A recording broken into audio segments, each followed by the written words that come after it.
Bem, então vamos iniciar aqui o nosso trabalho de hoje. Eu sempre chamo de sessão, né? Nossa sessão, são duas sessões, um encontro de duas sessões, equivalente a duas aulas, né? Muito bem. Eu passei para vocês no grupo de vocês, no Facebook. Como é que apaga isso? Eu passei a aula, tá bom, daí eu, tipo, saco de lixo em algum lugar aí, pra passar a aula. É sério. Você quer que eu veja um quadro lá? Não precisa. Vamos estilo aristotélico, platônico, socrático. Bom, pessoal, meu nome é Guilherme, já teve uma aula, né? Então, tranquilo. E eu pedi para vocês lerem o texto do Victor Neto, que é um texto zero. O que é texto zero, né? É uma invenção. Não é ainda o texto central da disciplina, não serão os textos centrais, teremos alguns zeros, né? Alguns zeros. São textos introdutórios, são textos críticos, né? Na perspectiva que eu trabalho. É uma questão de honestidade intelectual, acho que tem que ter essa relação com a aluno de honestidade intelectual. A minha perspectiva é materialista histórica dialética, assim eu me constituo. E é a partir daí que eu leio os clássicos, é a partir daí que eu estudo aquilo que eu concordo, aquilo que eu não concordo, é uma questão de perspectiva metodológico. Eu acho que, diferente do poker, aqui a gente tem que mostrar as cartas. Poker a gente esconde, ninguém gosta de baralho, poker e tal. Mas enfim, aqui eu gosto de mostrar as cartas muito abertamente. A minha perspectiva é a perspectiva dialética materialista da história. E a partir daí que eu enxergo não só os clássicos, mas a goiaba, circular, a Câmara Municipal, a UEMS, a minha vida, o meu carro, minhas filhas, é assim que eu enxergo o mundo. Isso é uma cosmovisão. Se fizer estudar isso em antropologia. Eu senti muita falta de escrever, o aula nós escrevendo bastante. E esse texto do Victor Neto, como texto zero, a gente vai zero A, beleza? Pode, no máximo, testar mais um outro, só zero. A gente vai entrar direto no John Locke, né? Mensagem acerca da humanidade. Esse texto do Victor Neto, ele está falando sobre o projeto da modernidade. O que é esse projeto da modernidade? O objetivo do texto é colocar para nós um debate crítico sobre esse projeto da modernidade. E por que Ivo Toné?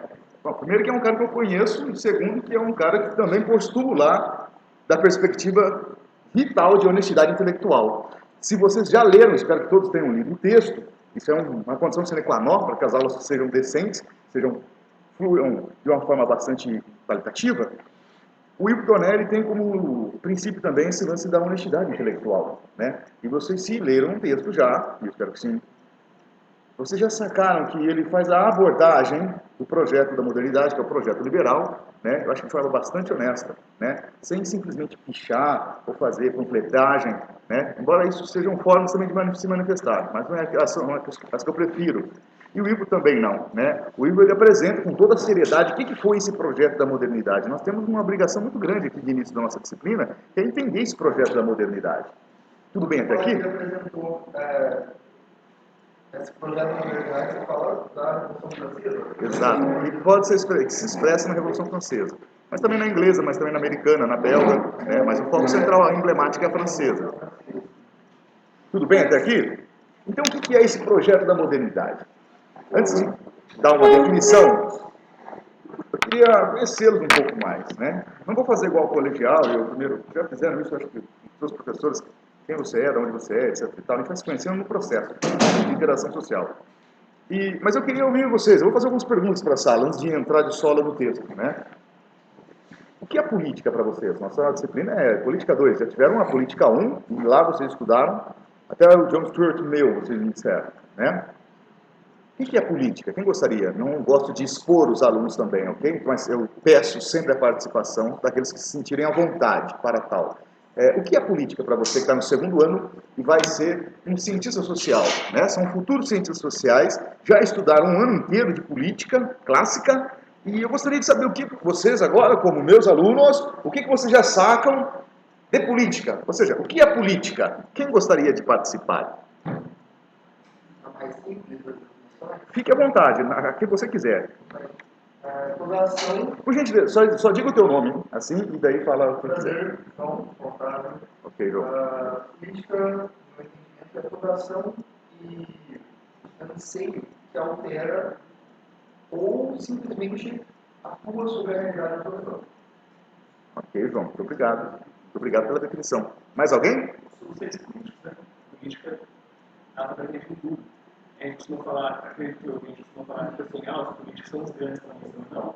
nós também somos políticos. Mesmo nós estamos organizados, nós somos seres políticos. Seres políticos, nós temos vontades. Obrigado. Somos seres ativos na história. Então deveríamos ser. Ok, Daniel, né? Daniel, já sei o nome do Daniel, porque a gente está conversando aí em projeto de orientação, né, de pesquisa com o Habermas, né? Bacana. Mais alguém gostaria? Não fiquem avechados. Claro. Como? Desculpa, não vi. Vilmar. Eu vejo a política assim, como algo assim, que é natural de nós, então, vejo como voto, desde a natureza, já tem esse tipo de e eu vejo que é como se fosse uma força assim, para tentar organizando o conjunto de uma sociedade, um espaço de para poder assim, estar elaborando meios para que haja uma felicidade ao objetivo. Então, dessa maneira, algo que vai organizar esse espaço da sociedade, sistematizar direitinho, eu tenho essa visão. Obrigado, Vilmar. Vilmar, desculpa, eu não estava lembrando. É que eu converso com alguns de vocês no Facebook, daí eu estou ficando velho e cego, né? E daí é diferente, né, Vilmar? Aquele dia também, Vilmar, que a gente passou, né? Eu não sei se você notou, eu não estava associando, né? Mas daí eu flagrei de novo, desculpa. E obrigado pela gentileza de ter socializado o texto, né, para a turma toda. Muito gentil da sua parte, obrigado. E ótimo, obrigado também por essa definição de política. Mais alguém gostaria? Bem, a tempo esgotado, obrigado pela participação. Eu gostaria então de fazer uma outra pergunta. O que não é política? De repente você não quer falar outra política, mas agora outra pergunta. O que não é, ou o que não seria política para você? Vamos lá, o que gostaria? Como? Natural. Não é isso que é política, é uma organização, só que é uma organização natural. A política ela faz parte do mundo exterior. Todas acreditam. O que te faz acreditar nisso? Sempre, né? Fazendo parte disso. Mas aí vamos pensar numa. O Globo, por exemplo, tem uma pessoa que tem um critério. Está politizando o restante da Alcateia. Então, eu acredito que a política esteja também no mundo animal. A abelha também, que a abelha é rainha. Então, ela é responsável pela colmeia inteira. É uma forma de organização, mesmo assim, do mundo animal. E daí tem o predador, tem a presa, tem tudo isso. Eu acho que não é nada, tipo assim, tudo bem, é uma organização, só que eu acho que, mas, tipo assim, é natural, né? Tipo assim, não sei se tem a política, se é algo meramente social, não, Mas é. Qual o seu nome? Gabriel. Gabriel. Igual tem um episódio histórico que fala que o homem é político. Então, assim, é natural, né? Que é político. eu acho que não sei, não sei se é um animal, um ser humano, um animal natural político. Porque claro que na nossa sociedade vai se envolver todas as possibilidades, todos, mas e se esse homem não estiver na sociedade, se ele viver isolado numa floresta, ele vai se envolver politicamente. Mas ele vai buscar uma forma de se organizar de alguma maneira para ter um dinamismo ou sabe, exercendo tarefas. Só uma questão. Desse debate deles, Só uma questão. Só uma questão de ordem. Ele levantou uma primeiro. O teu nome, eu esqueci. Rafael. A Comec é uma organização, as políticas têm uma organização muito sistemática, né? A questão que quando colocam as notas, eu acho que o homem resolve, né? Então, um animal político, né? Porque o homem é racional. O homem tem capacidade de comunicação. Para mim, a política não pode haver sem tempo. Ok. Ótimo. Foi sim? Então, dentro desse debate deles aqui, a não política seria a ausência desses meios, desses mecanismos. Qual é o seu nome? Atman. Atman. Obrigado. Sim. Numa perspectiva, sim. Sim, Vilmar. E o professor que falou do ele fala assim, o homem é um animal político porque ele tem a comunicação particular com o outro. Aquilo não é política, aquilo não é ético. Aquilo está fora da política. O adianta pegar uma ideia, mas eu não propor uma democracia para falar como é que vocês acham que pode ser isso não. Então, assim, se a pessoa quer agir com o seu estilo, já que a questão da barbárie, isso não é político. O homem se tornou político através do que ele conseguiu fazer as atividades, a sociedade, e se organizar para que haja uma forma de uma organização melhor.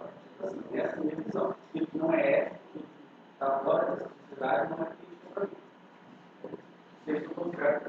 Eu acredito que a política não tem relação com ética nem com moralidade. Depende da moralidade. E se for uma moral diferente, por exemplo, pode ser uma moral que coloca o. Que a gente é padronizado, né? Vamos fazer assim, ó, eu quero propor, eu gosto sempre de deliberar no coletivo. Eu tenho uma forma de trabalhar, eu acho que ela é sustentável, ela se mantém de pé. Por exemplo, quando dá esse debate assim, isso é legal, isso é muito legal. Eu entendo que aquela aula no auditório foi uma aula zero, que é a aula mesmo, é uma aula. Né?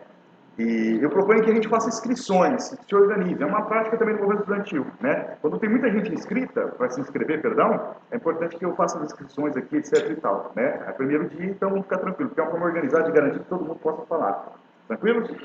Mas vamos soltar aí, fiquem à vontade aí, não política. Né? Vocês falaram de várias coisas, todas elas fundamentais. Agora, acredito que é muito importante a gente ter como perspectiva de que autor falamos. Né? Você colocou, a partir do Maquiavel, não tem nada a ver com ético, nem moral. Né? Mas antes de chegar em Maquiavel, as colocações aqui, acho que foram pertinentes para quem passou pelo primeiro ano e estudou os clássicos da política, né? Em Política 1. E aí foi colocado uma coisa muito importante. Os animais são políticos? Zoam políticos, para o Aristóteles, somente o homem. Porém, você colocou... Gabriel colocou uma questão muito interessante, porque é uma polemização, de uma certa forma. Outros animais também têm um tipo de política. Eu estou colocando a palavra na sua boca, não, né? É isso mais ou menos a sua ideia, correto? E aí, assim, entramos aqui, damos continuidade a um debate extremamente rico, de mais de 2000 anos. Né? Outros animais, que não o Homo sapiens sapiens, também são políticos. Vamos caracterizar. Caracterizar é entender o fenômeno. Se pensarmos que há no ser humano particularidades que não existem em outros animais, o ser humano é animal também, mas é um tipo de animal que tem uma particularidade. E aí vem do grego a palavra teleologia. Essa distinção que Aristóteles vai fazer para poder ajudar a entendermos porque só nós, Homo sapiens sapiens, somos zoopolíticos, ou seja, animais políticos. A abelha é animal, mas não é político. E, corretamente, você falou, Gabriel, somos naturalmente políticos. O que é teleologia? Teleologia é uma capacidade intelectiva típica dos Homo sapiens sapiens. Daqui a pouco eu problematizo isso. Nessa perspectiva de que os Homo sapiens sapiens são aqueles que desenvolvem, o pithecantropo também, né? O australopithecus não, muito poucamente, mas enfim, outros hominídeos também tiveram essa capacidade teleológica. Estou falando daqueles que venceram na luta contra a natureza, ou diante da natureza, que somos Homo sapiens sapiens. Nossa espécie está aqui vivendo, respirando, fazendo um monte de coisa boa e um monte de coisa horripilante. Nós temos uma capacidade teleológica. O que é isso? Podemos chamar também de prévia ideação, ou pré-ideação. O conceito mais popularizado é teleologia. É a capacidade intelectiva de criarmos na cabeça o que ainda não existe aqui no mundo concreto. Termos uma atividade que busca um fim. Na hora de fazer, se isso vai mudar, é uma outra história. A questão é uma capacidade cognitiva, né, ou seja, específica dos humanos, desse tipo de animal. Vou contar uma historinha para vocês. Vou tentar ser rápido, porque eu não sou um bom contador de histórias. Era uma vez, há muito tempo atrás, há um tempo muito remoto, uma população de caçadores, né, e coletores estava tendo um problema muito grande. Um problema, assim, tremendo, gigantesco. Né? Tinha um tigre, também gigantesco, que estava comendo a galera. Tigre, dente de sabre. Estou mais ou menos há 14 mil anos antes do presente. Tudo bem? É o período que o homem já está passando pela Revolução Neolítica, o homem está literalmente dominando uma série de técnicas que lhe permite conviver diante o enfrentamento cotidiano com a natureza. Tranquilos até aqui? Tem um personagem aqui que é o Ikurshi. O Ikurshi, ele é um membro dessa comunidade, na pré-história. O Ikurshi, acima de tudo, ele é um covarde, covardão, medroso. Desculpa a expressão, mas ele não é elegante, mas ele é um cagão. Ele é medroso, ele é um covarde. Acima de tudo, o Ikurshi é um covarde. Todo mundo tem ali uma função social, um tipo de trabalho vital para o todo, para a comunidade. E o Ikurshi, como é um homem, é uma sociedade já patriarcal, não estamos mais na sociedade ordária, mas patriarcal, e os homens têm uma atividade que é a atividade da caça e da defesa do grupo. O Ikurshi, como é um covarde, ele tem medo de sair para caçar o tigre. E o tigre é o grande problema. Atenção, estou falando tudo isso para entendermos o que é teleologia e o que esta capacidade nos dá. Ou seja, o que podemos fazer com essa tal da teleologia. O Ikurshi, com um medo muito grande, né, ele tenta sempre dar um perdido. E consegue. Né? O pessoal vai lá na casa dele, pelo amor de Marx, não me fale oca. Oca, nem os indígenas falam oca, né? Enfim, vai lá na casa dele, no abrigo dele, né? E fala, Ikurshi, vamos, a gente está saindo para poder adentrar a mata e caçar o tigre, né? Que está, enfim, devorando a gente. O Ikurshi, ele, não estou mal, não estou bem, dor de cabeça, alguma desculpa. Ele sempre inventa, dá um subterfúgio, né? Uma desculpa. Chegou uma hora que o sacerdote foi lá, um líder religioso. Ele foi conversar com o Ikurshi e falou, Ikurshi, está pegando mal, né? A gente sabe que você não está fazendo por mal, que é medo, mas é a tua função social. Esse é o seu trabalho. Ele tem uma função social de proteger e você está negando isso. Isso prejudica o coletivo. Você tem que ir, Ikurshi. O Ikurshi falou assim, olha, tudo bem, tranquilo, suave. Eu vou, amanhã eu vou, né? E todo mundo ficou naquela expectativa, porque é um homem a mais, né? Enfim, para atacar e, enfim, se defender do tigre. O Ikurshi ficou pensando, falando, agora o que eu vou fazer? Eu prometi de novo, eu não posso. O Ikurshi estava mal, ele não é um sacana. Ele só é um covarde. Né? Eu, particularmente, me permitam, eu seria um Ikurshi lá. Caçar um tigre dente de sabre, isso não é uma alegoria que eu estou fazendo. Mas olha lá, essa situação é uma situação corriqueira. Levar carreirão de mamute. De cachorro, já cai fora. Imagina levar carreirão de mamute. Né? Ter que sair no braço, porque não tem espingarda, canhão, sei lá, espada Highlander, para sair, é na mão que você sai com os tigres dentro de sabre, né? Lança, né? Alguma coisa, né? Mais trabalhada, mas enfim. O Ikurshi fala, não, e agora? O que eu vou fazer? É uma situação muito complicada. Tá? Todo mundo entende que o Ikurshi não é um sacana, tipo assim, ele é um mau caráter, não é uma questão de princípio moral, tudo bem? Ele está com medo mesmo, porque ele está sendo muito irracional, você quer saber. E ele fala, e agora, o que eu vou fazer, né? O Ikurshi, ele vive, então, numa floresta. Tá ok? Na pré-história, né, a formação que nós temos é bem diferente da de hoje. E ele fala, nossa, agora eu vou ter que fazer o seguinte, já sei, eureka, já sei. Vou fazer um machado. Ele vai lá e faz um machado descomunal, um machado gigante, vai daquele no fim da sala, mas gigantesco, assim, dá muito trabalho sequer para levantar o machado. Antes de fazer o machado, ele falou assim, bom, peraí, eu tenho alguns elementos da natureza aqui que eu vou utilizar para fazer esse machado. O machado não é para matar tigre, nada disso. O machado é um subterfúgio, mais um que ele está inventando para poder dar um perdido no coletivo e não fazer a sua parte do seu trabalho social. O Ikurshi vai lá e faz o machado. Ele pega a pedra, ele pega a madeira, ele pega o cipó, né? Enfim, vai confeccionar um machado, até porque eles já faziam machadinho, era uma arma tradicional deles. Só que ele faz esse machado descomunal. Daí chega o pessoal no outro dia, oi Ikurshi, vamos, tá na hora. O Ikurshi, demorou, vamos nessa aí. Ele chega lá, só preciso de uma ajuda aqui, porque o machado é pesado. Daí a galera olha assim e fala, nossa, tá me tirando, você tá brincando com a minha cara. Esse machado não vai entrar numa floresta tropical, Ikurshi. Você não vai conseguir nem levantar ele aqui no chão da sua casa, quem dirá sair correndo com ele no meio da floresta fechada, levando o carreirão do tigre dentro de sabre, coisa do tipo. O Ikurshi, mas que pena, então não vou poder ir. Aí a galera, né, foi embora. O Ikurshi estava mal com isso, estava pegando muito mal. Para ele e para geral.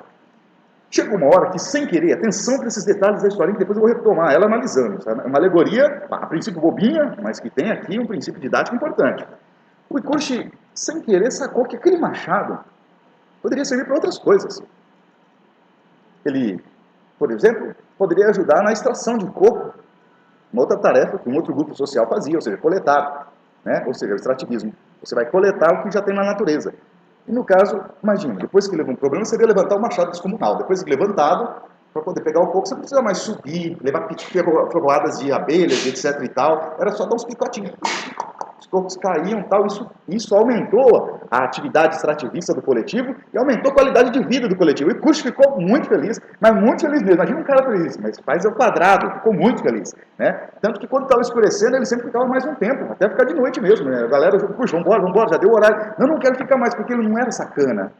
Ele só era covarde em relação ao tigre, né? Mas em relação àquilo, ele queria mostrar serviço, né? Ele entendia que a participação dele era importante na comunidade. E o Ipuxa estava dando picote no coco, o coco caindo, o pessoal, e Ipuxa, estão indo, já vou, mais tarde eu vou. E começou a escurecer aquela coisa toda, e Ipuxa todo feliz, mas de repente o Ipuxa só sentiu um baforada no cangote. Eu não sei como é que faz um tigre, porra, mas enfim, o tigre veio e baforou nas costas do Ipuxa, aquela coisa, sozinho, no meio da quebrada, catando coco, fica desesperado e desmaia de medo. Porque acima de tudo, Ipuxa é um covarde. Passaram-se alguns tempos, não sei lá quanto tempo passou. O Ipuxa acordou do desmaio e quando ele olha para o lado, ele vê o tigre decepado. Corpo de um lado, cabeça do outro, e aquele machadão descomunal, na hora que ele caiu, desequilibrou, caiu em cima do tigre. Professor, mas o tigre estava baforando, o machado era grande, ia cair longe, problema seu, relaxa, isso aqui é uma alegoria. Caiu no tigre, cortou a cabeça do tigre. O Ipuxa, e o pessoal lá na aldeia, complicado, cadê o Ipuxa? Cadê o Ipuxa? De noite. A galera sai à procura do Ipuxa, cadê o Ipuxa? O Ipuxa vê as moitas mexendo, aquela voz, as vozes para ouvidas, as vozes, o Ipuxa já para, olha aquela situação, já levanta do chão, assim, mete o pé na cabeça do leão, esperando a galera sair da moita. A galera sai da moita, vê o Ipuxa, com o machado descomunal, matou o tigre. A partir daquele momento, Ipuxa passou a ser idolatrado pela comunidade, como líder da guerra, e virou o general da comunidade. Mas a melhor palavra não é nossa. Acabou a história. Muito bem. O que significa essa história? O objetivo aqui é que a gente entenda mesmo o que é teleologia. Vou fazer algumas perguntas, eu preciso da participação de vocês. Se vocês não participarem, vira monólogo, ou minha cara de jesuíta. Não rola. Presta atenção. Ipuxa, ele vivia na pré-história, tudo bem? Ele vivia em relação direta com a natureza. Muito mais direto do que nós hoje. Tudo bem aqui? E Kush inventou um subterfúgio para cair fora da caça do tigre dente de sabre. O que é que ele inventou? O machado. Não esquece que é descomunal, é gigante o machado. É um machado descomunal. Agora, a pergunta, senhoras e senhores, é: o que é machado? É uma pergunta, eu estou esperando. O que é o machado? É uma ferramenta, muito bem. O que mais? O machado nacional é uma criação da cabeça como um só de tomando lá, eu acho que é legal você tomando, porque tomando legal para trás do machado. Uma cultura material. Mas ainda a pergunta permanece. É uma ferramenta, faz parte da cultura material. Ainda a pergunta fique de pé. O que é o machado? Poderia responder assim, de uma forma mais fenotípica. Machado é a composição de madeira com fibras vegetais e rocha. É uma definição fenótica do machado. Mas o que é madeira, fibras vegetais e rocha? São elementos da fantasia que eu acabei de inventar? São elementos vamos chamar de uma supernova? São. Mas eu vou falar, vamos devagar, né? São elementos da natureza. São elementos da natureza. Atenção, senhoras e senhores. Antes de construir o machado descomunal, Ipuxa já tinha um prévio conhecimento da natureza. Ele se utilizou desse conhecimento prévio natural da natureza, transmitido de geração para geração, e antes dele fazer o machado descomunal, ele já ele já identificou, já olhou para a pedra, e não era só pedra nesse momento que ele estava pensando na pedra. Quando ele está pensando nas fibras vegetais, não é só cipózinho do Tarzan. Não. E o madeira também não é só fibra vegetal. Isso tudo são elementos da natureza que, com a capacidade teleológica, antes mesmo de dar vida concreta, física ao machado, ele já constrói esse machado na sua cabeça. Senhoras e senhores, esta capacidade de criar aqui, estou tentando dar tudo isso para exemplificar uma coisa que eu já defini com termos mais secos no início da aula. Essa capacidade de criar na cabeça algo que ainda não existe e tentar efetivá-lo é a teleologia. Esse momento que eu estou pensando, estou fazendo a construção cognitiva, nós chamamos de prévia ideação. Tudo bem? E o momento que eu estou colocando em prática essas ideias é o momento da objetivação. Guarda essa palavrinha, a gente vai estudar até o 4º ano, vai falar muito desse conceito de objetivação. Essa objetivação, diante da pré-ideação, constitui, se tivesse a lousa funcionando, eu faria um colchete aqui e colocaria processo teleológico, constituído de prévia ideação e objetivação. Tudo bem até aqui? Tranquilos? Observem que o processo teleológico, no caso aqui que eu narrei, é um processo que deu mudanças gigantescas para a comunidade. Quais foram elas? Citarei algumas possíveis, que eu acho que talvez claro. Primeiro, não existia machado gigante para poder coletar o coco. Passou a existir, eles continuaram reproduzindo aquele tipo de machado. E observem, esse é um elemento muito interessante. Nem tudo que nós pré-ideamos será objetivado da forma que pré-ideamos. Está para além, olha só, as apropriações possíveis estão para além do meu processo cognitivo, inicialmente pensado.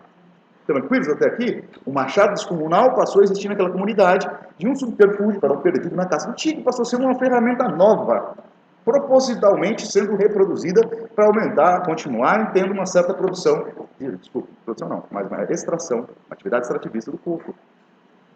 Vejam só, o Icurche, e agora não só material, turma, não é só instrumentos de produção que a capacidade teleológica é capaz de produzir, seja o machado para subterfúgio, ou seja o machado que acabou de um subterfúgio acabou sendo usado para extrair o coco. Mas relações sociais, olha o mundo abstrato aqui também no meio disso. Graças a essa invenção tecnológica, neste caso, é claro, o Icurche acabou sem querer, tudo é sem querer aqui, fundando uma categoria, eu usei a palavra general, mas poderia chamar de líder da guerra, que até então não existia. Pegando para sacar. E uma parte da história que eu pulei, né, é que esse posto de líder da guerra foi passado de geração para geração. Isso não existia. Criou-se a hereditariedade do poder militar. Está dando para sacar? É uma figuração, é claro, essa historinha, mas é uma figuração que demonstra para a gente como assim, pessoal, as apropriações de um processo teleológico são extremamente gigantes. Né? Digo, muito, eu queria dizer infinitas, né? Mas infinitas eu não sei, mas é gigantesca. É gigante, é muito. Agora, qual é a diferença dos animais? Outros animais, né? A questão é justamente, acho que por aqui. A abelha, no caso, a abelha é um animal social. Os biólogos tratam assim, né? Os cupins também, e são vários, né? São animais sociais. Mas eles não possuem essa capacidade teleológica como nós possuímos. Isso é uma diferença tremenda. Porém, entretanto, com efeito, nem tudo é tão simples assim nas ciências humanas. Temos pesquisas ali no século XX, por exemplo, de outros mamíferos, estou especificando mamíferos. Assim, até então, onde eu consigo acompanhar, a abelha não tem capacidade teleológica, nem aranha, nem cupim. Mas agora existem outros mamíferos que têm uma certa capacidade teleológica. E já coloca o quê? Não por terra tudo isso que eu estou dizendo, mas problematiza tudo isso que eu estou dizendo. Por exemplo, um orangotango tem uma capacidade cognitiva que envolve teleologia. Até meados do século XX, isso era descartado para qualquer tipo de símio. Símios não é hominídeo, ok? Temos o mesmo ancestral. Se a gente pegar uma árvore filogenética, a gente vai ver que tem o mesmo ancestral comum. Mas é outra linha evolutiva, os símios, né? Não é o hominídeo. Depois vem o Ariano Suassuna falar que a gente veio do macaco. É um absurdo. Né? Mas enfim, o Ariano Suassuna, famoso, né? Asneira, fala mais asneira porque... O fato, desculpe esse parênteses não anunciado. O fato é que esses mamíferos, como por exemplo o orangotango, o chimpanzé e o gorila, hoje já é muito claro que eles possuem também uma capacidade, não é igual a nossa, mas eles possuem uma capacidade cognitiva, teleológica, coisa que até então seria, até meados do século XX, eu disse e repito, seria totalmente assim, uma aberração de cientista social falar assim, outros mamíferos, outros animais mamíferos têm capacidade teleológica. Né? Salvo, fazendo essa ressalva, continuo com o que nos interessa, objeto de análise das ciências sociais, os seres humanos em sociedade. Tudo bem? Com essa ressalva, porque né, não dá para ficar falando só nós temos teleologia. Não dá mais. Né? Tem novas pesquisas, a gente tem que estar se atualizando. Agora, no que diz respeito ao Homo sapiens sapiens, eu queria chamar a atenção para o grau de complexidade desse processo cognitivo, da teleologia. Por mais que, e aí eu vou fazer um diálogo com essa ressalva que eu fiz, que acho que é importante, né, gente? Por mais que o orangotango tenha uma capacidade teleológica brilhante, não sei se vocês já observaram alguns primatas, é incrível a capacidade teleológica desses animais, é uma coisa poética, bom, enfim, é uma evolução muito, muito maneira. Acho que poderia ter mais animais, né? Tomara que a gente descubra outros animais que tenham isso também no decorrer da história da humanidade, se a gente sobreviver, não acabar todo mundo antes. O fato é que, dentro desse conjunto dos Homo sapiens sapiens, nós somos os únicos que temos um grau de complexidade elevadíssimo de teleologia. Por exemplo, orangotangos podem armar redes, por exemplo. Chimpanzés podem fazer jogos complexos de matemática, que certamente muito melhor do que eu, que sou professor de você, mas certamente qualquer chimpanzé bate em mim milhões a 2 mol. Mol, galera, uma unidade de medida molecular da química. É muita coisa. 1 mol é muita coisa. 2 bilhões de mol a mais um chimpanzé sabe de matemática complexa do que eu. O fato é que chimpanzés não se organizam politicamente, não fazem partido, não fazem sindicato, não fazem ocupação, não fazem greve. Isso exige um alto grau de teleologia, um alto grau. E a teleologia aqui, senhoras e senhores, está associada à perspectiva, e eu estou fazendo isso né, propositalmente, à perspectiva política. É uma característica da capacidade teleológica, né, mas é uma característica central nossa. E retomando Aristóteles, todos os animais existem naturalmente. Pô, Aristóteles, tudo que existe, existe naturalmente e tem um propósito de ser. Ponto. Ah, eu não gosto, tem um propósito de ser. Ampliando um pouco essa ideia de homem político, no caso, pensando a política para além do mundo greco-romano, essa capacidade teleológica da política nos permite, vou citar mais uma vez aqui, uma coisa que eu acho que é bacana. Uma das coisas que fez com que eu prestasse o concurso aqui em Paranaíba foi o fato de uma ocupação que eu sei que aconteceu ano passado aqui. Eu acho que isso é muito rico, muito rico. Né? Exige um grau de teleologia, de capacidade de organização política tremenda para se sustentar ou para também retroagir. Né? Se vocês estão aqui no segundo ano, certamente participaram de um jeito ou de outro. Né? Não participar também é um jeito de participar. Desse processo de ocupação que teve aqui, que foram alguns dias, mas eu acho que foi um processo para além dos dias ocupados, né? Pelo que eu pude observar de longe. Eu morava lá no Paraná e estava acompanhando pela internet. Fiquei sabendo por um pessoal de Marília, né? Eu dava aula lá em Marília e os alunos falavam: professor, você está acompanhando o que está acontecendo no Mato Grosso do Sul? Sempre tem uns informes, né? Trocando ideia. E eu fiquei sabendo daqui. E observem, eu penso que vocês tiveram uma capacidade teleológica extremamente né, elevada em relação a fazer uma ocupação. A abelha não faz ocupação. O pinzeiro não faz ocupação do cupinzeiro do vizinho ao lado. Né? Isso é uma outra pegada genética importante e complexa também, né? Muito complexa. Mas atenção, a nossa complexidade pode colocar na escala de mol. É extremamente complexo. Né? Então, o que é necessário? Que a gente entenda, para a nossa disciplina agora aqui, esse é um papo inicial, não entrei no texto do Toné. É necessário que a gente entenda que nós fazemos parte de uma espécie que temos uma capacidade teleológica de transformar a natureza. E que ao transformar a natureza, nós também nos transformamos. E olha só, acaba rolando uma transformação, tanto da natureza quanto de nós, que muitas vezes está para além daquilo que nós pré-ideamos na teleologia. Tudo bem? Quando vocês entraram, por exemplo, quando vocês... Olha lá, vou melhorar. Vou retroagir um pouquinho. Quando vocês estavam terminando o colegial, vocês imaginaram que fariam ciências sociais? Muito obrigado pela participação. Tempo esgotado. Quando entraram no vestibular, passaram no vestibular, entraram, tiveram o primeiro ano, aula no primeiro ano de ciências sociais, vocês imaginavam, aconteceu tudo exatamente como vocês imaginavam? Mas vocês imaginavam as coisas. A mesma coisa, né? Esta aula de hoje, ela está acontecendo como vocês imaginavam? Isso faz parte do processo teleológico e das relações políticas. Porém, entretanto, com efeito, quando aquilo que sai objetivado Posso usar esses termos, galera? Aquilo que sai objetivado é muito diferente daquilo que a gente pré-ideou. Muitas vezes o que acontece? Nós fazemos bicão. Bicão é um jeito carinhoso de eu falar. Nós ficamos chateados. Hashtag chateado. Não foi como eu pensei. Faz parte da política. Esse não foi como eu projetei, não foi como eu pré-ideei. O que eu objetivei é diferente do que eu imaginei. Parabéns, seja bem-vindo ao planeta Terra e os Homo sapiens sapiens com a sua capacidade teleológica. É assim mesmo que funciona.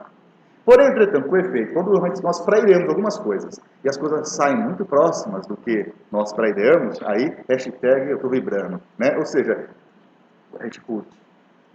Eu estou falando de positivos e negativos, de contraditórios no mundo social. A política vai tratar disso. A política vai tratar, e pegando aqui uma tradição que você já estudaram, que é aristotélica, vai estudar, vai se ocupar da melhor forma de junto deliberarmos o que é melhor para todos nós. Ainda continuamos, eu quero dizer o seguinte, meus queridos, ainda continuamos pela busca da eudaimonia, pela busca da felicidade. Né? Com desafios novos, é claro, depois de mais de 2000 anos de Aristóteles, novos desafios surgiram. Nesse decorrer da história, dessa capacidade teleológica cada vez mais aperfeiçoada, cada vez mais estudada, o homem vem criando coisas maravilhosas. Maravilhosas. Eu vou pegar os clássicos assim, ó. Das pirâmides do Egito, tem muita coisa, hein? Das pirâmides do Egito e outras civilizações africanas, ao continente americano, não só dos maias, inca e azteca, mas, sobretudo, de vários povos, né, da região amazônica, vários povos do norte da América, coisas maravilhosas foram criadas. Muitas delas a gente nem conhece. Os gregos, é verdade, os romanos. Nós temos uma capacidade de transformar a natureza. Foi o que o Kush fez e nós continuamos fazendo. Só que dentro da história dessa humanidade, senhoras e senhores, há conflitos, como vocês já observaram na história bíblica. Esses conflitos, conforme a sociedade vai ficando mais complexa, mais complexifica, esses conflitos também seguem o mesmo ritmo de complexidade. Alguns autores entenderão, por exemplo, a Augusto Blanqui. Blanqui vai entender isso como luta de classes. O Adam Smith vai considerar isso, né, como desenvolvimento da vida. Se a gente pensar, o próprio Marx, vai beber em Blanqui, Marx não inventa nada desse negócio de luta de classes, ele busca isso no Blanqui, né? Ou seja, a história da humanidade foi marcada por luta de classes, aí já é o próprio Marx. O fato que eu quero chamar a atenção aqui é que há conflitos no decorrer da história, conflitos de interesses, de grupos que estão se organizando. E se organizando como? De acordo com o vento, de acordo com as direções, não do vento, não, estão se organizando politicamente, de diversas formas, se organizam de diversas formas, mas há uma preocupação de fazer teleologia pensando na política. Como se organizar politicamente? Como desenvolver a política que beneficie o eu ou o meu grupo, o coletivo que esse eu faz parte. Tudo bem até aqui? Tranquilos? Aqui eu entro num momento, tentarei ser muito rápido, muito breve, sobre alguns apontamentos históricos. Né? E vou pegar o mundo clássico. Os gregos tinham uma contradição muito grande. Vocês estudaram já Aristóteles. É uma sociedade escravista, escravocrata, patriarcal. O homem é superior à mulher. O garoto é inferior porque ainda não é o homem amadurecido. É natural do menino ser um homem superior. Mas quando ele for considerado adulto, é natural da mulher ser inferior. Olha a fala de Aristóteles no livro A Política, livro 1. O homem, quando se casa, é importante que ele se preocupe em ter uma mulher e uma vaca. A vaca para dar o leite e a mulher para procriar outros gregos. Outros cidadãos, ele fala. Vejam só, é uma sociedade escravocrata. A maioria absoluta, o Hobsbawm vai falar de 98% da população grega são escravos. E, por favor, não associe essa escravidão grega e romana com o mundo africano, ok? Porque nós temos uma tradição muito grande de falar da escravidão a partir do mercantilismo do século XV, século XVI, que vem com a ideologia racista. Escravidão é uma instituição de dominação de um sobre o outro. Não tem a ver com pigmentação da pele. Não tem a ver com a melanina. A escravidão do século XV, século XVI, né, esses seres, essa instituição foi colocada e usada com seres que viviam em um certo lugar do globo terrestre, que nesse caso tem A maior parcela daqueles que foram escravizados tem mais a melanina. Aí, na pele, dizem vocês, se vocês sabem, para a biologia, melanina, mais a melanina na pele, significa, já que o papo seria de evolução, os racistas são bem evolucionistas. Isso aqui, mais a melanina na pele significa os corpos dos Homo sapiens sapiens mais evoluídos na espécie humana. São os mais evoluídos. Né? Não vou entrar no papo da biologia aqui, mas eu quero chamar a atenção que quando eu falo Grécia, sociedade grega, escravocrata, não vamos pensar, pelo amor de Marx, a escravidão, né, dos povos que foram escravizados na África, ok? Isso aí é um outro papo que a gente vai fazer, mas pensem que é uma sociedade que existe um grupo de eupátridas, o nome da classe social lá é essa, eupátridas, que vivem da escravidão da maioria. O Hobsbawm diz 98%. Desses 2%, 1% fazia uso da política, porque tinha que falar em público, tinha que usar a oratória e a retórica. E nem toda a elite usava e sabia usar da oratória e da retórica para poder se fazer em público na ágora, na praça pública e apresentar as propostas políticas. O fato, senhoras, que eu quero chamar a atenção é que lá no mundo antigo, e eu vou estender isso para ser rápido mesmo, né? Senão vai ficar uma aula, vou terminar com a aula de história, não é o nosso objetivo, embora seja muito importante. No mundo grego e romano, greco-romano, impera uma forma de reproduzir a vida que é a escravidão. Uma minoria está se beneficiando do trabalho árduo da maioria. Oi, desculpa, eu não ouvi. Nasce aí no século V a.C. a democracia no governo do Péricles. Quem são os cidadãos? São todos menos, é irônica até essa resposta, né? Falar assim, são todos menos crianças, estrangeiros, são os metecos, estrangeiros, mulheres, escravos. Não sobrou quem? Sobrou meia dúzia de cueca lá, desculpa a expressão vulgar, mas sobrou um número muito bem reduzido, sobrou 1% da população masculina. O que isso tem a ver com política? Calma que eu vou chegar no livro que eu galera.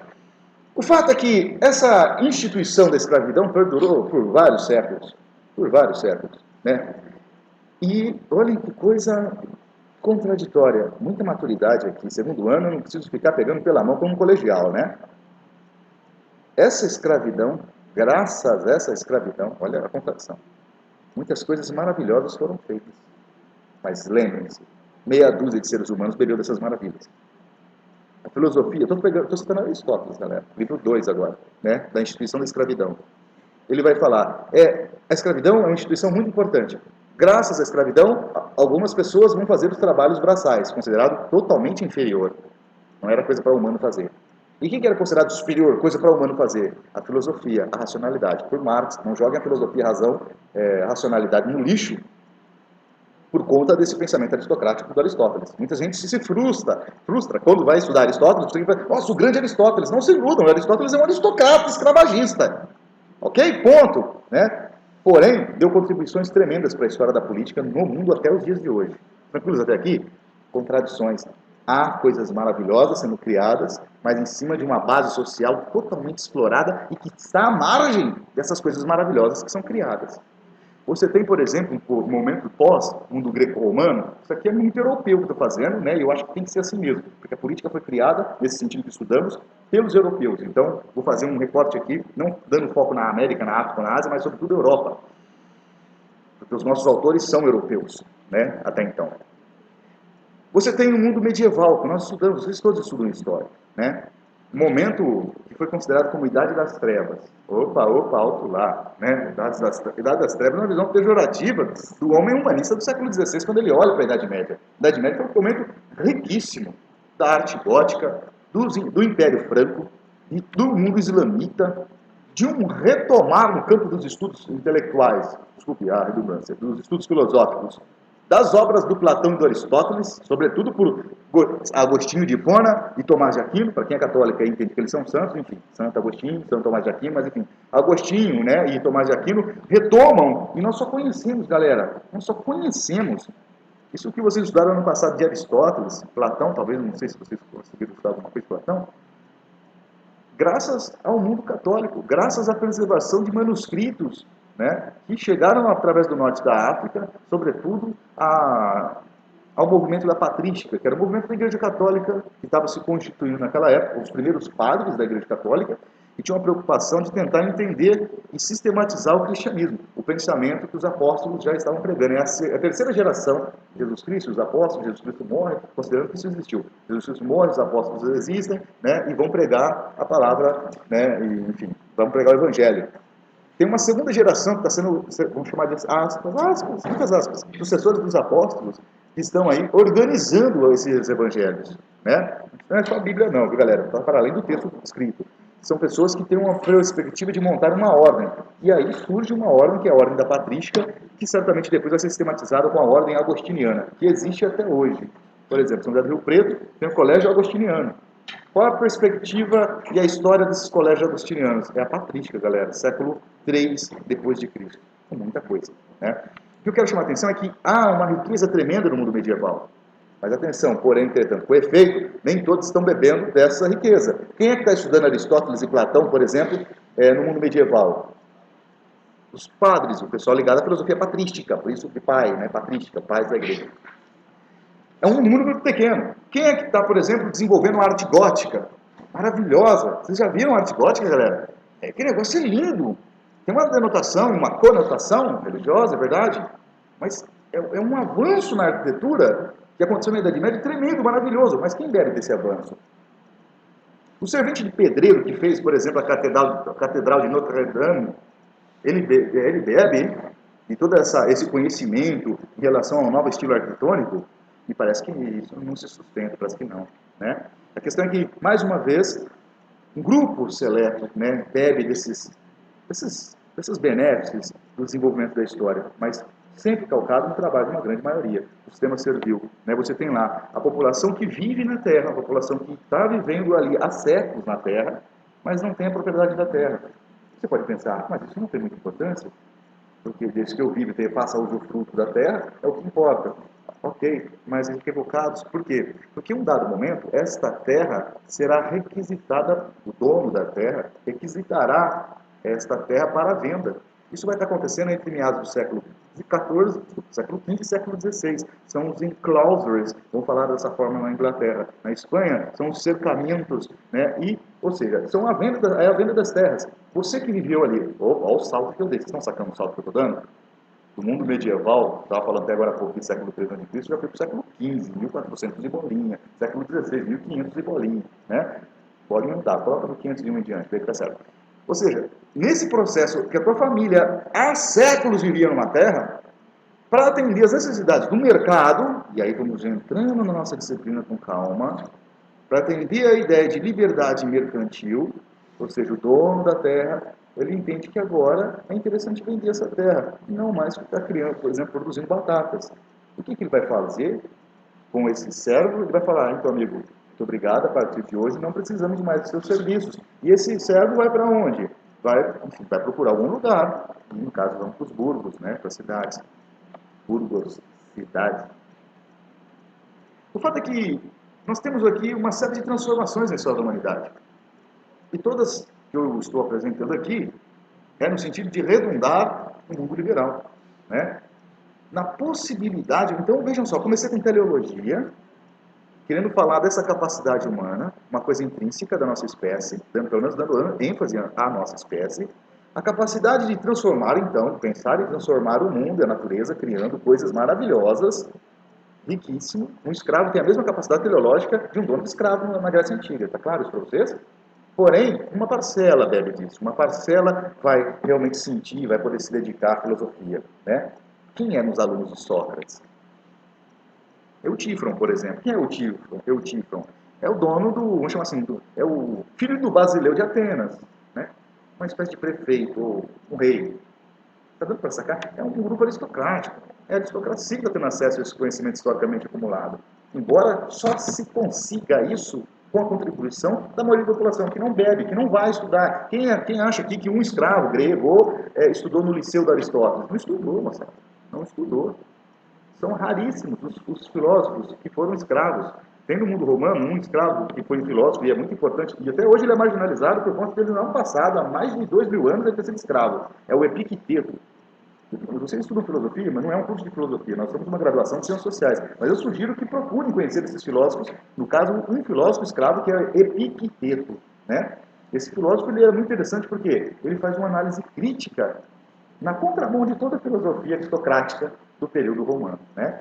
Mas, como eu estava dizendo, chamei a atenção aqui para a capacidade de transformação do espaço que o homem tem, e se organizar politicamente nesse espaço em transformação e já transformado.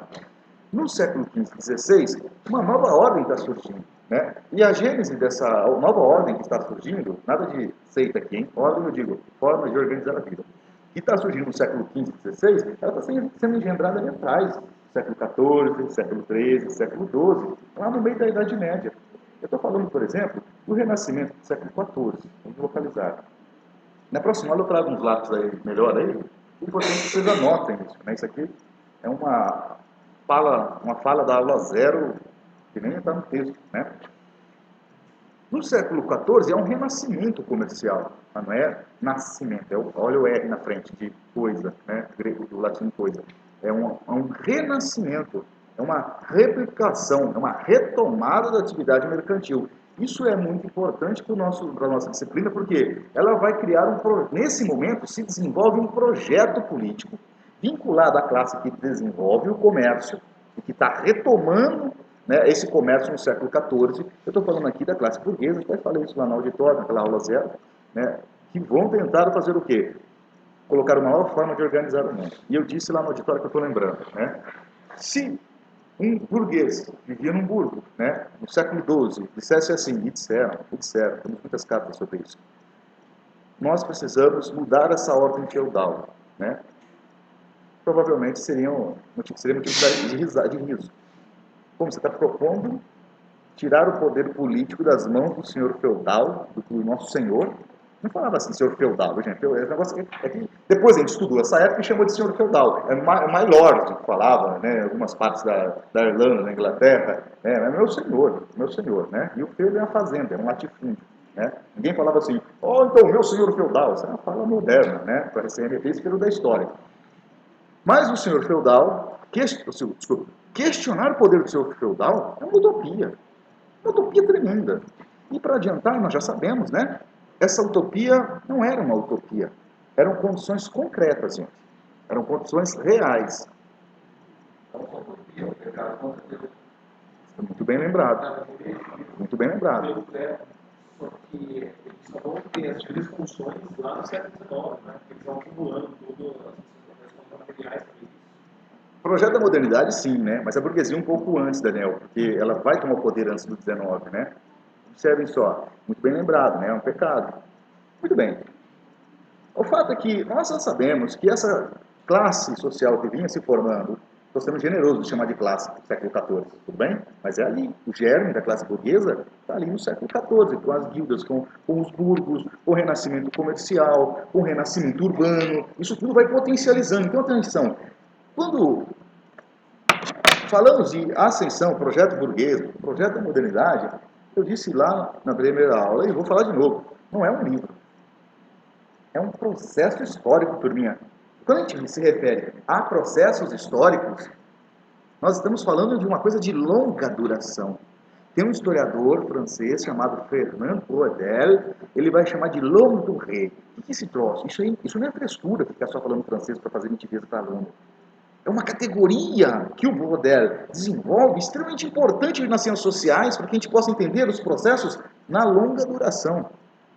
Quando foi que começou a Revolução Francesa? Na longa duração, não tem esse papo de quando começou. Isso é coisa do historiador positivista nas ciências sociais. Né? A Revolução Francesa aconteceu no dia 14 de julho de 1789, quando o pessoal tomou a Bastilha. Então, muito bem, isso é só um evento histórico. Importante, clássico. Mas todo o processo de ascensão da classe burguesa começa há muitos séculos antes.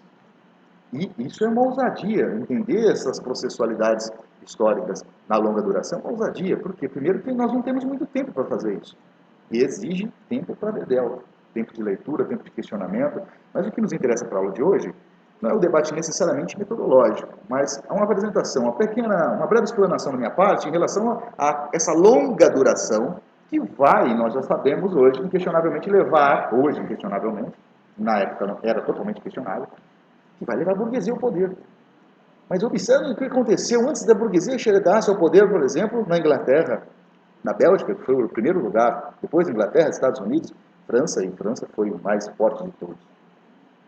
desenvolveram ideias novas, ideias que foram brutalmente rechaçadas, entendidas como pecaminosas. Eles organizaram partidos políticos, para a galerinha aí que depende sem partido, olha lá, não há revolução ou mudança social sem partido político, pelo menos nessa perspectiva do mundo capitalista. Organizaram partidos, plural, não é só um partido da burguesia, partidos que tinham esse mesmo projeto político, né, desenvolveram. É claro que o desenvolvimento, o surgimento da imprensa com Gutenberg na Alemanha não está ligado a um partido burguês, ok? Mas desenvolveram imprensas, jornais específicos para divulgar os seus projetos, desenvolveram universidades. Primeiro, a universidade já existia desde a Idade Média, se apropriaram, aspas, ocuparam as universidades com as suas ideias, desenvolveram, criaram religiões. Já estudaram Weber? Bom, estudaram, bom estudar Weber, certamente. Criaram religiões, o próprio direito. Está dando para sacar? Esse projeto da modernidade, que eu fiz referência lá e vou fazer de novo aqui hoje, é algo extremamente complexo, longo, que envolve bilhares de teleologias no decorrer desses séculos que vai sendo constituído o projeto da modernidade. E o que acontece? Vou pegar uma data emblemática.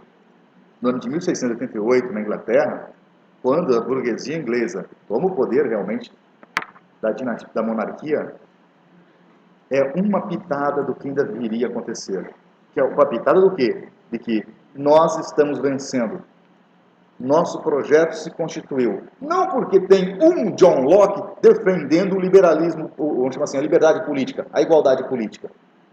Não é por conta de um livro de John Locke que fizeram a revolução na Inglaterra. Ou ainda, não é por conta de todos os filósofos. Atenção, muito cuidado com o que eu estou dizendo. Isso é muito sério e muito sensível. Não é porque existiram vários filósofos franceses que, junto aos ingleses e escoceses, compuseram um movimento chamado de Iluminúria ou Iluminismo, que rolou a Revolução Francesa. Esses são teóricos vitais. Esses estão pensando o que seria uma revolução burguesa, a francesa, ou a inglesa, ou a belga, ou a norte-americana, e como deveria ser o governo, como deveria ser o Estado. Eles pensaram isso, mas atenção, eles são uma parte importante dessa longa duração. Imagina a longa duração, é uma abstração, né? Imagina uma linha, não é reto, beleza? Não tem espaço aqui para linearidade, mas imagina um espaço. Certamente, nesse espaço que constitui a chegada da burguesia ao poder, os pensadores têm papel de destaque em todos eles. Eles fazem parte de uma grande mancha que fica orbitando nesse espaço do projeto da modernidade, que foi fundamental, mas vejam só, não é por conta do ensaio sobre a origem das desigualdades humanas do Jean-Jacques Rousseau que, de fato, fizeram a Revolução Francesa. Tudo bem? Tranquilos até aqui? Existe o quê? Na longa duração, estou aqui muito suavemente, tentando, com calma, caminhar com vocês num processo de explicação de longa duração também, para que a gente entenda que todo esse projeto da modernidade, que vai culminar emblematicamente com 89 francesa, a Revolução Francesa, ele já está sendo preparado há muitos séculos antes. Tranquilos? O século XVIII é um século, assim, talvez as condições para a tomada do poder já estivessem extremamente amadurecidas, mas olha, observem, eu citei aqui século XIV, mas se eu pegar o desenvolvimento dos burgos, eu posso, assim, tranquilamente pegar N exemplos do século XII depois de Cristo até o século XVIII. Quanto tempo é isso, galera? Até a formação da classe burguesa, uma consciência de classe enquanto burguês e consciência de entender que existe, portanto, uma outra classe que deve ser suplantada, suprimida. Até esses teóricos desenvolverem tratados, seja o Thomas Hobbes, seja o John Locke, seja, enfim, todos esses teóricos desenvolveram seus livros e eles serem divulgados. Por isso que eu citei aqui um historiador francês que é muito importante no campo das ciências sociais, que é o Brodel, né? Esse Fernando Brodel tem uma perspectiva de análise nas ciências sociais, que é a da longa duração. Tranquilos até aqui? Beleza? Uma vez, esse monte de coisa dita aqui por mim, meus queridos, eu entro no texto do professor Yves Toné. Texto curtinho, estou chamando de texto zero, que vai, de uma forma crítica, colocar um ensaio muito rápido para nós dessa Revolução Francesa. Ele escreve esse texto em relação ao segundo centenário da Revolução Francesa. O Yves Toné é professor da Universidade Federal de Alagoas, né? Ele não é um marxista, enfim. Ele é um crítico, ok? Ele é um crítico. Ele não gosta de ser taxado nem definido, né? Ele No fundo, ele é um anarquista, ele é um anarcocomunista, é mais ou menos isso que ele é, né? Não é um bolchevique, não curte partido nesses moldes que nós conhecemos hoje, etc. E tal, embora reconheça a importância deles, mas é um autor que não deve nada para ninguém. Não tem medo de abrir a boca, expressar as suas ideias e fazer suas pesquisas. Eu acho que isso, a palavra para isso é intelectual, né? De verdade. Não essas coisas que nós conhecemos nos dias de hoje aqui, né? Ou seja, que é uma crítica rápida, parênteses, me permitam um parênteses. Enfim, no mundo que nós vivemos aqui, turma, existem muitas preocupações e, portanto, muitas respostas para tentar aliviar essas preocupações, preparar com essas preocupações. Diante existe, portanto, um rol de pensadores que vão se colocar como possíveis respondedores dos problemas sociais, políticos, econômicos, culturais, enfim, os problemas da humanidade. E nesse rol gigante, né, é possível identificar, eu sempre falo nesses tons aqui, né, um tom de cinza bastante pesado de pseudo-intelectuais, né, intelectuais de Wikipédia. E o mais trágico disso, que formam também alunos que vão virar intelectuais de Wikipédia. Né? Isso é lamentável, isso é muito triste. Vou dar um exemplo, isso aí está muito abstrato. Intelectual que não tem coragem de falar a verdade. Intelectual que fica na politicazinha cretina de departamento de universidade. Isso não é um mal de uma universidade ou de outra. Isso é um mal há séculos do sistema universitário do qual nós estamos sendo educados. Né? Então, quando eu faço esse elogio ao Toné, atenção que tem muita crítica ao Toné, mas respeito no sentido de que é honesto intelectualmente, né? Se posiciona, não tem medo, quando é chamado a público para fazer uma análise crítica, não tem medo de falar o que entende e tem lá suas argumentações para sustentar. Esse tipo de intelectual está se esvaziando cada vez mais. O Pierre Bourdieu, que é um sociólogo muito importante, da maior envergadura, ele vai chamar de intelectuais midiáticos. Né? Esses intelectuais midiáticos não são doutores ou mestres ou acadêmicos em geral. Podem ser, né? Existem muitos, né? Eu até me referi a eles. Mas pensando no Bourdieu, esses intelectuais midiáticos são todos aqueles que têm um poder de influenciar. Tem até uma expressão mais chulona, mas bem popular, então, que é assim, formadores de opinião pública. Formadores de opinião pública não é chulo, isso é importante, né? Mas quem entra no rol desses intelectuais que são formadores de opinião pública? Eu vou pegar aqui o Pierre Bourdieu, que é justamente, por exemplo, eu poderia citar aqui Faustão, Silvio Santos, são todos intelectuais, midiáticos. William Bonner, Fátima Bernardes, Jô Soares, o Jô é intocável, né? Falar mal do Jô, você está perdido, né? É intelectual, midiático. E por aí vai. Me refiro a bons intelectuais, aqueles que sentam, estudam, analisam e colocam as propostas, né? E vocês sigam esse exemplo, né? Não moralista, de uma forma moralista até tudo colocando, mas para além do moralismo, questão lógica e racional, né? Esse é o tipo de intelectual que se sustenta na sociedade, sobretudo aqui vivemos, que é capitalista, imperdoável, né? Mas se não tiver problema com capitulação moral, tranquilo, né? Vai fazer programa lá, com a Márcia Goldsmith, etc e tal.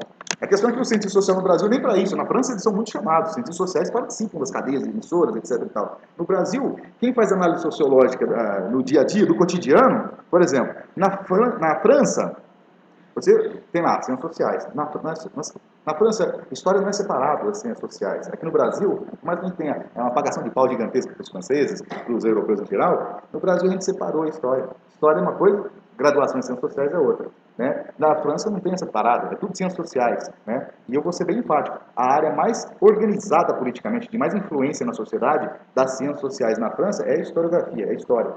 Né? Que inclusive vai criar a Escola de Altos Estudos e Ciências Sociais. Quem faz isso são os historiadores. Estou aqui chamando a sardinha para o meu lado, o fato é que, só para dizer o seguinte, está tudo junto, misturado.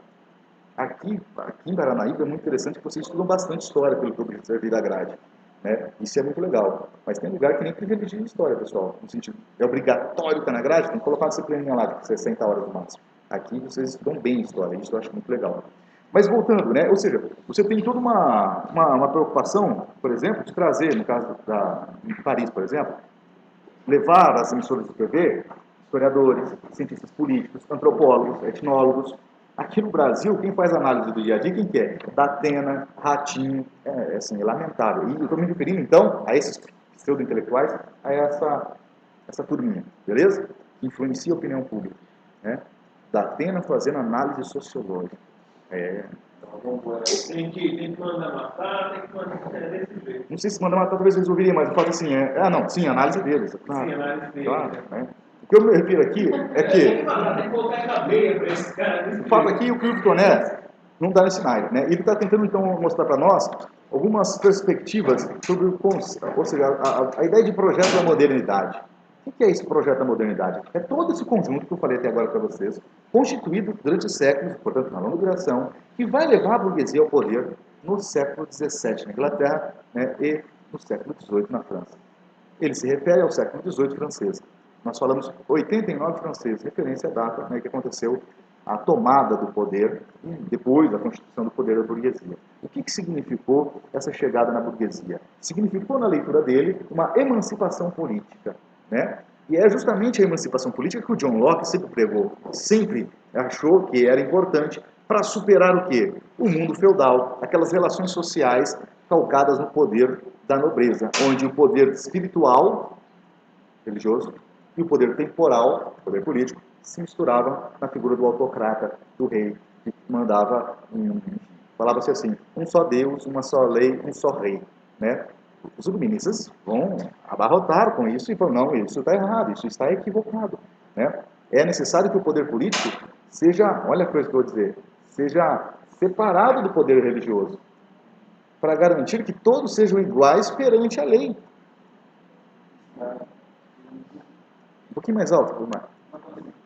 Ele fala que até então, para que haja felicidade, para que haja uma felicidade, algo coletivo. Exato. Então, o John Locke vai estar tratando disso.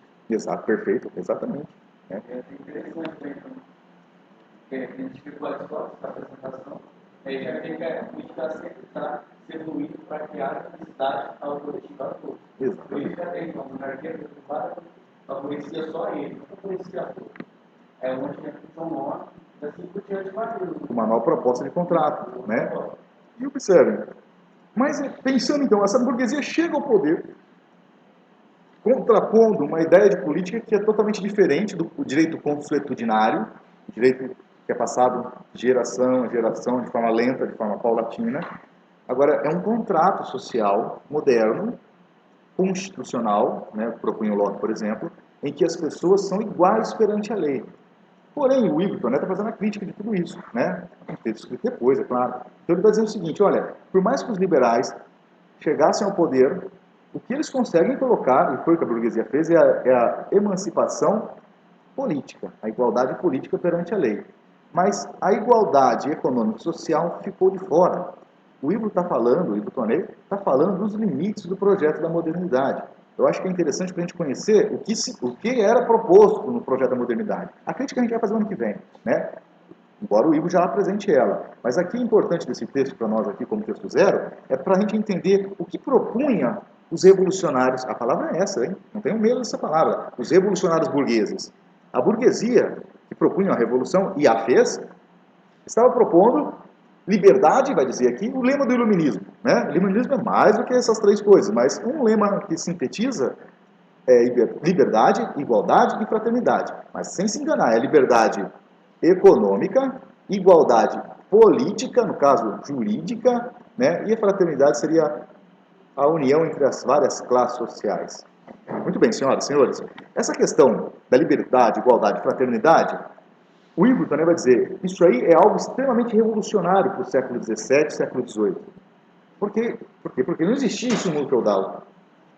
Antes era o que? Era um direito consuetudinário, hereditário. Uma pessoa, por exemplo, tinha lá determinados privilégios, não direitos. Né? Então a Revolução Burguesa ela é extremamente importante na história da humanidade, porque ela formaliza, o Ivo vai falar, ela não dá conta de fazer tudo o que propõe, mas ela formaliza princípios extremamente importantes, que é justamente da igualdade jurídica, por exemplo. Tranquilos? Da igualdade política, por um outro exemplo. Só que o Ivo vai dizer o seguinte, olha, por mais que fizesse isso, atenção, tem que ficar claro, isso é importante o que foi feito. Ele vai dizer, só que só a emancipação política não dá conta. Era necessário a emancipação humana. Mas atenção, não cobrem do John Locke porque ele não propôs. O John Locke nunca ficou propondo a emancipação humana. O John Locke era emancipação política e defesa da propriedade privada. Não vamos cobrar desses caras o que eles não propuseram. cara do direito do cidadão, de igualdade para todos, entre aspas, quem são todos? As mulheres, por exemplo, não poderiam, não concluir esse todos. Exato. Até um fato, em 1893, quando o final do sol, tinha também aquela rifa do açougueiro, que fez uma carta de direito da mulher cidadã. E eu vou chamar ela de luta, né? Não inclui. Político. Então, dá direito político para todos, mas também não todos. E é isso que o Will está criticando. A Revolução Burguesa, ela daria conta, ela poderia ter feito muito mais do que fez.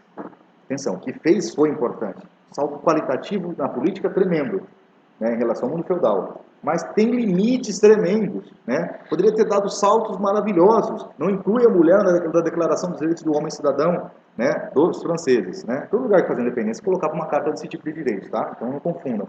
Não existe só uma, né? No caso aqui é francesa de 93, se não me engano. O fato é que essa própria, aí vai dizer o Yves Toné, essa própria Carta de Direitos do Homem e do Cidadão, literalmente colocava liberdade, igualdade e fraternidade, mas com esses limites, liberdade econômica, igualdade jurídica, mas não social, e também defesa da propriedade. Atenção, porque o Ivo vai dar atenção a essa questão da propriedade privada. Esses autores entendem, os liberais, entendem que a propriedade é uma coisa natural. Opa, natural? Natural igual Aristóteles pensava, isso mesmo. Natural. Se é natural, não é divina. No medieval, eu entendi que era naturalmente divina.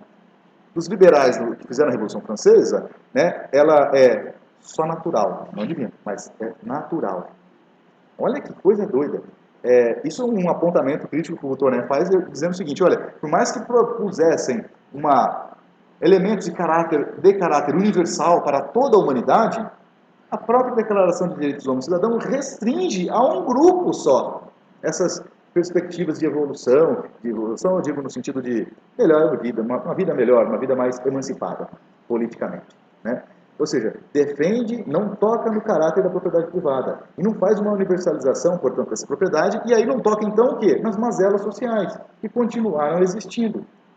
Vejam bem, nós poderíamos ser, até hoje somos, iguais perante a lei. Isso é um princípio que está marcando até hoje a Constituição Brasileira de 88. Somos iguais perante a lei. Ninguém pode criticar isso aqui. Mas não somos. Opa, perante a lei, o Estado de Direito, nós somos iguais. Ponto, amigo. Mas é que a gente continua mantendo, né? Por isso que ele vai fazer, o texto chama Uma Análise sobre a Revolução Francesa, de 1789 até 1989, o ano depois da Constituição de 88 no Brasil. Porque o princípio, por exemplo, da propriedade privada continua existindo. E, nesse sentido, não toca na propriedade social também das próprias coisas. Ou seja, o que eu quero dizer? Que eu posso igualar, e isso aconteceu, e estou reafirmando, até hoje existe. Juridicamente, queridos e queridas.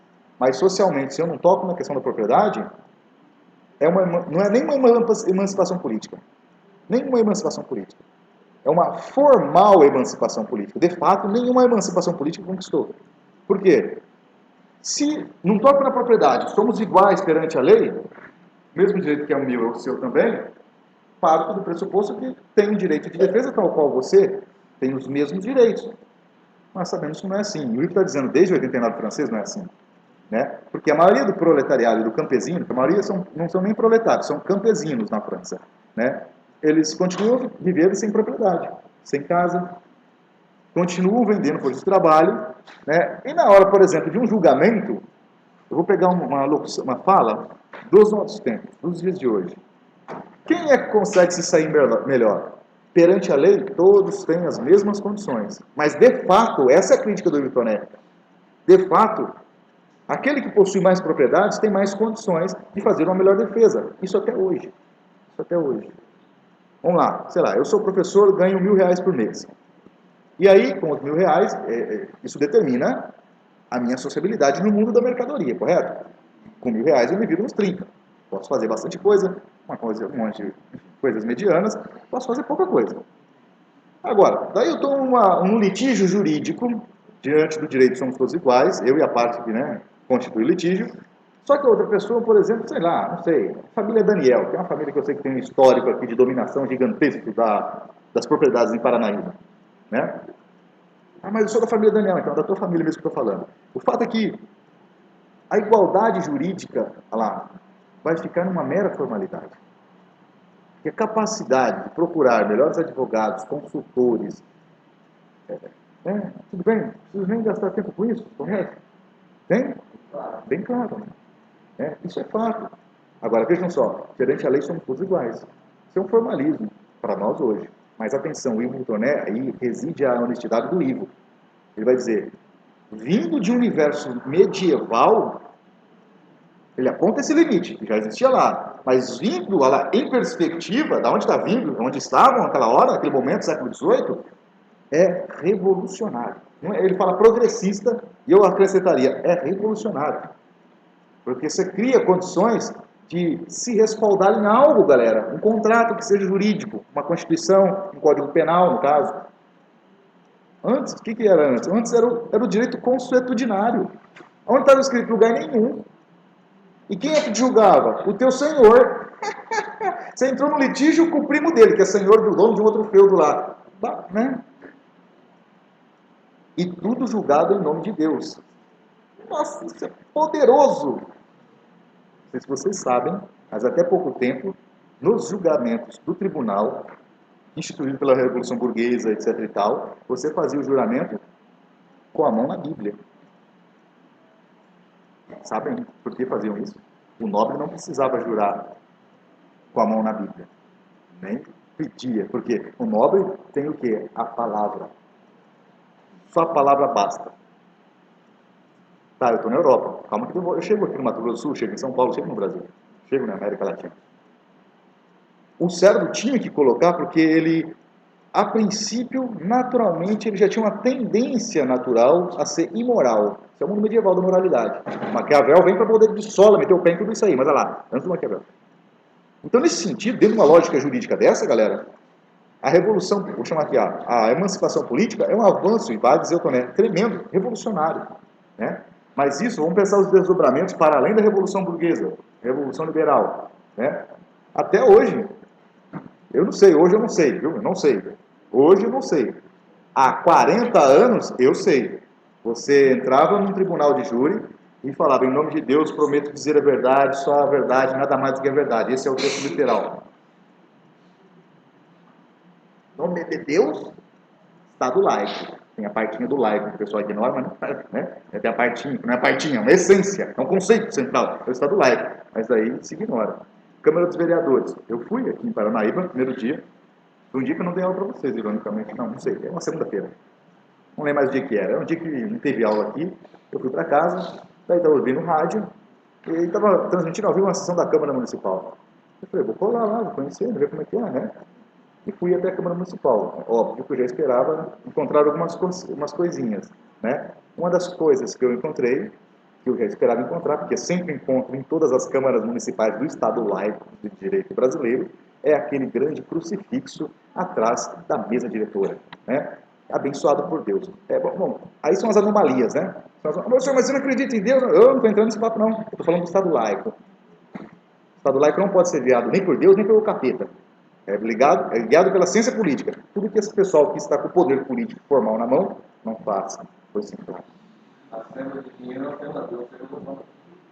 O próprio preâmbulo da Constituição do Estado laico diz: em nome de Deus se constitui a Assembleia para uma coisa assim, né? Em nome de Deus, para preâmbulo, né? Já usaram a segunda para mim, por exemplo, a favor da realmente coisa que eu falo, eu só pior, né?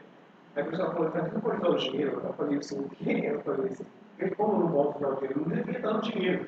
Exatamente, inverte tudo, né? Inverte tudo. Mas são limites, né? Outra coisa que eu queria falar aqui, senhor primeiro, perguntar que oração, porque eu... 8h26. Que hora que termina a aula? 8h30. Ok. Sobre esse texto do Ivo, eu faço sempre a perguntinha, com o objetivo de constranger mesmo se for necessário, quem leu o texto?